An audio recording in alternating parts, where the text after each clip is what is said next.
is the Page Publishing Book Club. How you doing? I'm your host, Alice Stockton Rossini. Rob Barretts is my engineer, and tonight we just happen to have several real-life stories that made for amazing and powerful books. We begin with Ferial Joachim. She's talking to us from her home in Australia. She was born in a refugee camp, yet managed to overcome a lack of education, self-esteem, and a crippling fear of public speaking to create a global company. She believes that beauty goes beyond more than a word. It's a way of living the life you deserve. And it was the inspiration for her book entitled Beyond Beauty. Ferial, where were you born? I was born in a refugee camp in Lebanon, but I'm not Lebanese. My parents were from Palestine when they fled with their parents. And because we were refugee there and in a refugee camp, we weren't entitled to basic human rights in the Middle East. And my voice and my story need to be told to tell people, even if we are refugees, even if we are black or white, even if we are with no money, that we're still human beings. We still have every right to feel good about ourselves, no matter, where we come from. You say the greatest luxury your family had were some tiles that your dad laid Yes. down. The cover actually resembles the tile my dad laid out, and you can see within these tiles the mystery of my journey. You can see the map of Australia, Lebanon, Palestine, and the US, and they are the places where I lived, and the story was told in these tiles. Because the refugee camp was on sand. We were living on sand, and my dad wanted to give us something nice. So he went to a factory where they have tiles, but we couldn't afford it, or he couldn't afford it. So we went and he selected from all those broken pieces that they throw away, and we collected them, and he created a mosaic, beautiful, tiles for us. And it means a lot, you can help and create masterpieces even from broken heart, or, if you low self-esteem is no good. So I've linked it to all that my dad even then trying to send us messages to stay authentic, to stay true to yourself, to love yourself the way, you need to be. Aw, Ferial. It's a great story. It's a great story. Because of what's happening around us, again now with Syria and the refugees and the way they look down at them, and it just brought up all these memories, and I thought it is time. And I want to tell people that don't judge a person if they speak in broken English. Don't put them down. They are trying to survive. They are a human being like everyone else.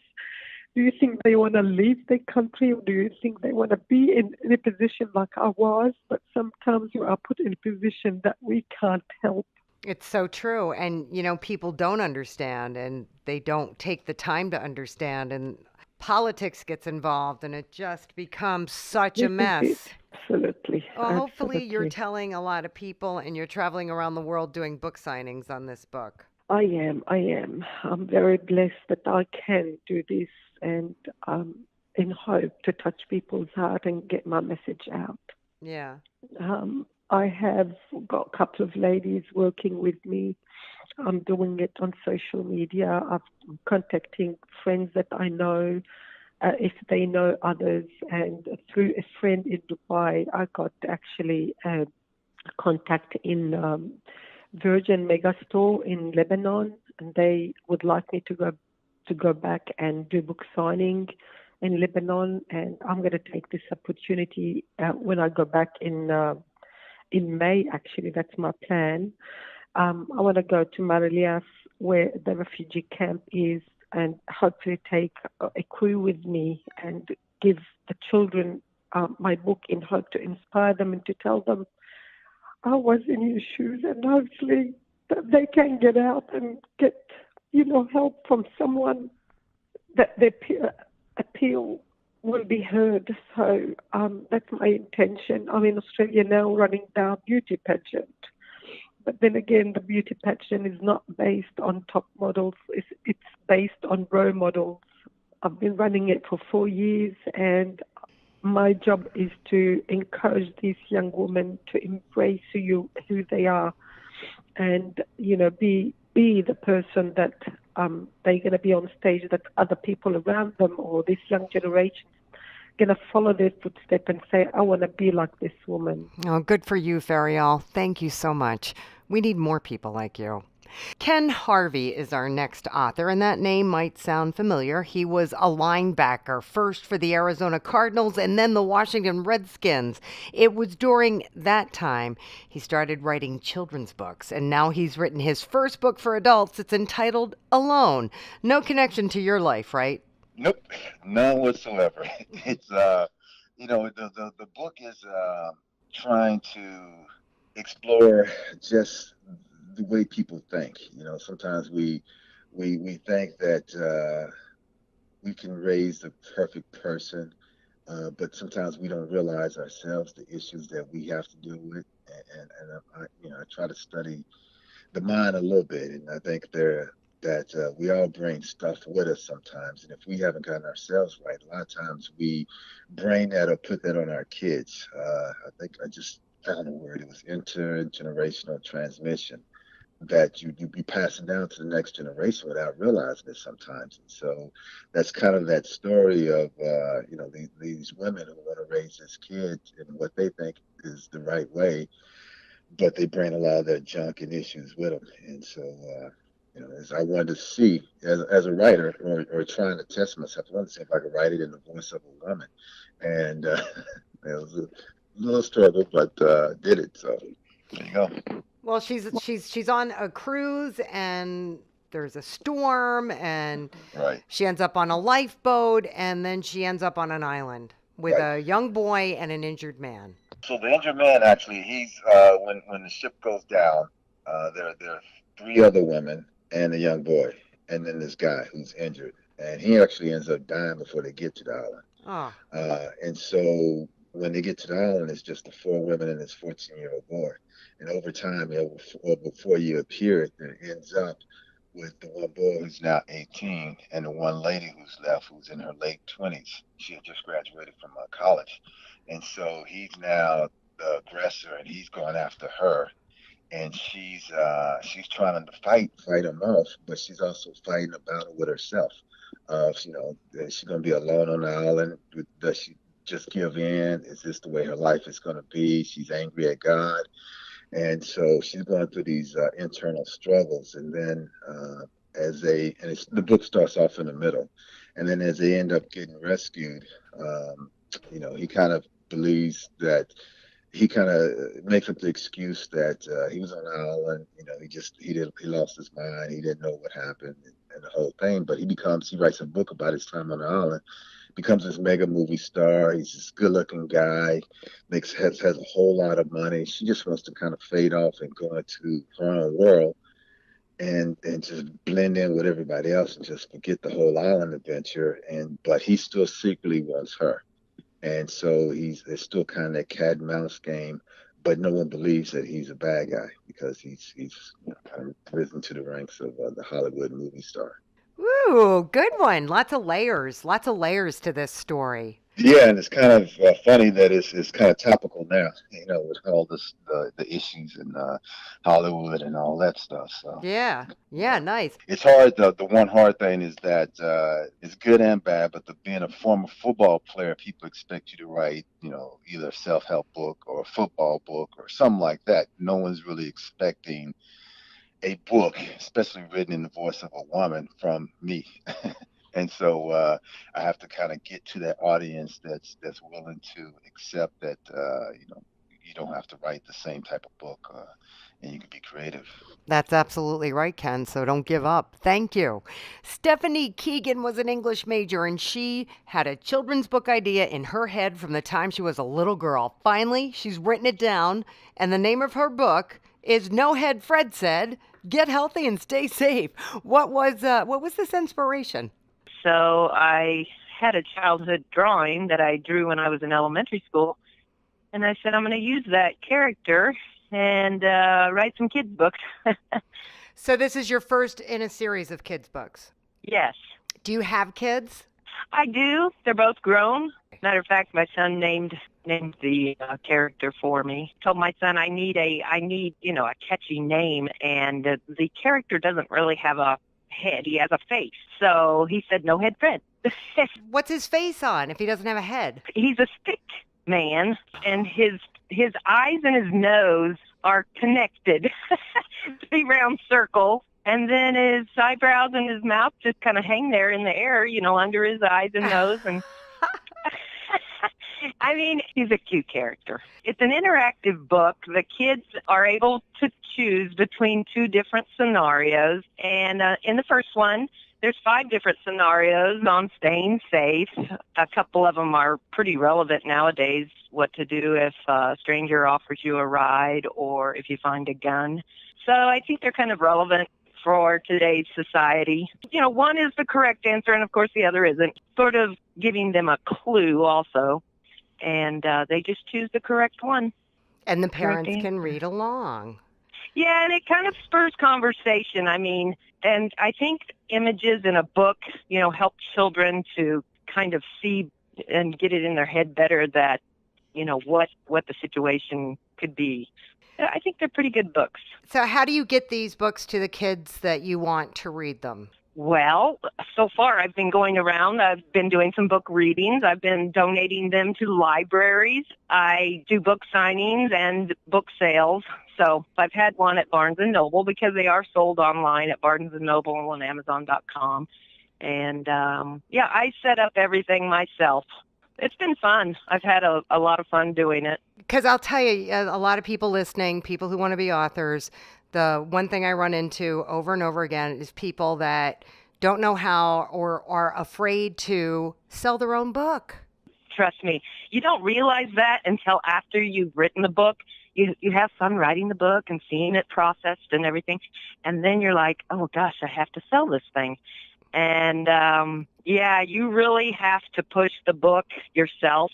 And I advertise on Facebook, and I have done radio. So, it's really up to you once you get unless you've got a hit right away. Yeah, you've got to really push your book.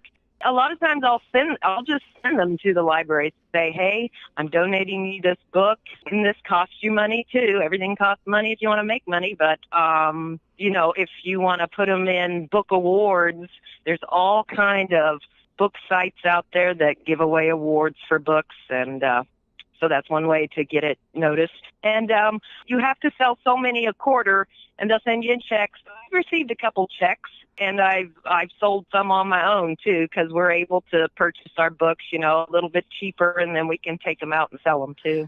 So it's been good. Well, good for you, Stephanie, and great advice. Thank you. Something for you to think about while we take this very, very, very short break. This is the Page Publishing Book Club. Stay with us. Have you written a book and want to get it published? Then now's the time to call Page Publishing at 800-204-6099 and do it immediately. You see, they're looking for authors of all types of books. And unlike most publishers, Page Publishing will take the time to review most of the books submitted to them. And they'll even give you their feedback. And if they like what they read, Page Publishing will get your book into bookstores and for sale online at Amazon, the Apple iTunes Store, and other outlets. They'll handle everything: copyright protection, printing, cover art, publicity, and editing. So if you've written a novel, a children's book, a cookbook, inspirational work, a book of poetry, or biography, and want to get it published, then you need to call Page Publishing and do it immediately. Call 800-204-6099 now for your free author submission kit. Your road to fame and fortune could very well start with this simple phone call. For your free author submission kit, call Page Publishing at 800-204-6099.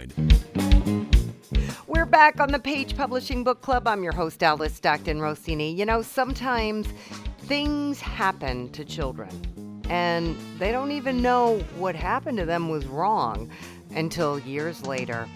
That's what happened to Jerome Whitehead. And after a very, very disturbing experience, he was finally able to write about it in his book entitled Groomed. Jerome. When I wrote the book, I wrote it, I started it on the eve of my 51st birthday. And I started the book because I'd gotten in touch with some friends through the wonders of Facebook boys that I had gone to school with between the ages of, say, 12 and 13. And I knew that there was one individual that I had an experience with, and I was curious how many other boys did he have experiences with. And I found out, lo and behold, that there were quite a few of them. An And adult who was an adult, abusing young boys. yes, That, yeah. that's And disgusting. yes, but you have to understand when you're groomed, you don't look at it like that. You don't see it like that. You Right. think that that you have a special relationship with him, which is what the pedophile wants you to think. And so, I actually thought that I was involved with him, that we kind of had a father son type of bonding. I mean, I washed his car on Saturdays. He gave me money until it went in another direction. Our relationship went into a completely different direction. And I was fine with that. I was fine with it because I really adored him. He was funny. He used to take all of the eighth grade boys and some of the altar boys out on Saturday nights. We would all go to either to dinner or we'd go to the movies. And I had no idea that he was actually honing all of us. And he would pick one of us, I guess, as the individual that he was going to become involved with. I knew of one boy before me that was actually my best friend, but I wasn't sure. I suspected it, but I wasn't sure. Even to this day, I'm still not sure, but I'm 99% certain that this is what had happened with him because of what happened with me. So how old was this guy? I'm going to say he was in his early 30s. And what was his position at your school? He was a heavy contributor to the church. Oh, so he gave a lot of money. Yes. And so he would come to the school, he would talk to the principal. He was a very, very sociable person. So you would never think that he was doing some of the things that he was doing. Was writing this book cathartic for you? At certain points, it was. I have a cousin who also wrote a book, and I had sent her the original manuscript, and she read it. She read it in one sitting, and she said, "I can tell that you're holding back. If you're going to write a book like this, you need to be all in." And I thought about it, and so I decided that I was going to put in pieces that I thought that I had actually forgotten, and I did. And this is the product that we have right now. Now, it's very personal, but she was correct. In order to tell a story like this, you need to first and foremost be honest with yourself. And then, you can be honest with other people because you're going to have people that are going to condemn you for it. They're going to condemn you for your behaviors after the fact because the book is primarily aimed at people of the LGBT community. But you're also going to have somebody that's going to say, you know what, I saw bits and pieces of myself in your story, Yeah. or you're telling my story exactly. Right. And that's what I'm hoping for. The way that I tell my story is I tell it from two perspectives. I tell it from the vantage point of a 13-year-old victim. So I tell people what was going on in my head at the time that the abuse occurred, because this will give a good indication as to what parents need to do or what caregivers need to do, what to look for, and what to ask if they suspect that there's something going on with their child. I also wrote it from the perspective of a 51-year-old survivor because I learned so much. And what I hope to accomplish is that people will also connect the dots. They will say, oh, I was abused, but I just thought it was something that happened. And you know what? I have a tendency to agree with them because that's how I felt all these years. I felt like this was something that just happened and it did not impact me one way or the other, but it does. That's a powerful story, Jerome. Thank you. Thank you for sharing. Deployed to Iraq at the age of 23, Brian J. Hendrickson was inspired when he was stationed at a remote location in Louisiana and started playing Dungeons and Dragons with his friends to pass the time. He found writing helped him cope and sleep better, and now he's published his first book. It's entitled Vengeance at Dagger's Edge. Brian. When you play D&D, you build a character. And one of my buddies said, I want to play a character who was an elf prince, but who lost his position at the throne and grew up on the streets. I said, okay, let's do it.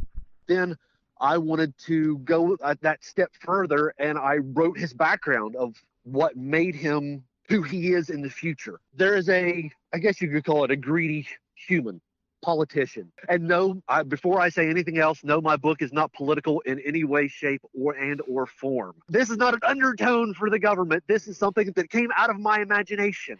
But it was a guy who wanted more power. He wanted more land. The elves come down and try to talk him and say, listen, they're nature lovers. Nothing wrong with loving nature. They say, leave our village alone. And he says, okay, we'll leave your village alone. But he doesn't. He sends a bunch of people up. They end up wiping out the village and killing the king, and the prince almost dies, and then he goes on the run. And he ends up being captured by a bunch of slavers. And there's a guy who sees his potential as a thief instead of feeding him to the wolves as a pit fighter. And he does everything in his power to get his revenge. He becomes bent on vengeance. He is one of those characters that the slightest thing you do to offend him, he's going to pay it back to you tenfold. His sense of justice is so warped that if you do something to him, he feels that anything he does to you is justice. Eye for an eye kind of guy. Your life for an eye kind of guy. He had a guy try to rob him. He breaks his arm. It's as simple as that. He doesn't play things by half. If you come for him, you better come heavy. He's ready for a fight. He has no problem fighting. It was an adventure to write. It sounds it. He almost sounds like a Marvel comic book character. That would be awesome. Does he live on after this book? Yes. I've written close to a dozen now. Jeez. Yeah, I deploy a lot. I'm 18 years active duty. Wow. Where are you deploying to now? I don't know yet. I know I'm moving this summer. I don't know where I'm moving. And once I get there, I don't know where I'm deploying to when I get there. I'm a construction technician. I'm a construction supervisor for the Army. Okay. So every time you deploy, that's when you really start writing. That's when I really get hot and heavy, because when I'm home, it's all about the family. Right. And no, they don't take away from my writing. They don't say, don't go write, because I've woken up in the middle of the night with an inspiration and my wife comes in, I'm on the computer. She's like, hurry up and come back to bed. And she goes back to bed because she knows sometimes something pops into my head and I can't sleep until I get it out. Even if it makes no sense to me the next day, I have to get it out sometime. Feels good, right? It does. It really does. This is something, I guess, it was almost like my midlife crisis. Because I never intended for my books to get published. I write to shift my focus and relax, blow off some steam, kind of use it as a means to get things out and calm my mind down enough that I can sleep. Yeah. But I'm like, you know what? Let's try it out. And I've got another book already approved by Page. You're on a roll, Brian. Keep it up. Finally, Paul Obermeyer had an interesting inspiration for his first book entitled The Agenda, fictional short story. So what was it? Well, I got interested in fracking on the opposite side of fracking. So I decided to investigate, and as I did, I found that it pointed out the many dangers. And I found evidence in different places, also out of the country. And in Great Britain, I found evidence of fracking problems. So I decided I should state my views in a work of fiction. But it's about big money trying to push legislation to permit fracking in New York. There's a number of characters. There's a Texas billionaire pushing fracking because of his family money in an energy company. He's got so much money invested that there's nothing that's not permitted. So he does some pretty scary things to push fracking. He starts a lobbyist group to lobby for fracking, contributes to political campaigns and politicians. And then in the meantime, there's a group of environmentalists and labor leaders who are against it in the Albany area, which is the capital. And it's the story of a group of people trying to protect the environment and a group of people trying to do what they want to do for large amounts of money. It's a familiar story, isn't it? It's very timely. If I didn't use fracking, I could have used the weapons industry, and it'd be relevant right now. Right. We have a a saint, a character in the book who's the head of the Environmental Conservation Bureau of New York. This guy is a saint. His name is Dr. Williamson. Now, it's Dr. Williamson because he was found in the Williamson Missionary Hospital in South Africa. But in the environmental world, he was a superhero. Whenever there was an environmental problem, the society looked to Dr. Williamson. And fortunately, he was in New York at the time. So the governor, at the height of the debate, says, well, hold it. I'll have Doc Williamson investigate and get back in 90 days. Well, that tells us that Doc Williamson is be above question. Whatever his report says will be the way we'll go. Well, Doc Williamson is murdered just before the report comes up. What happens was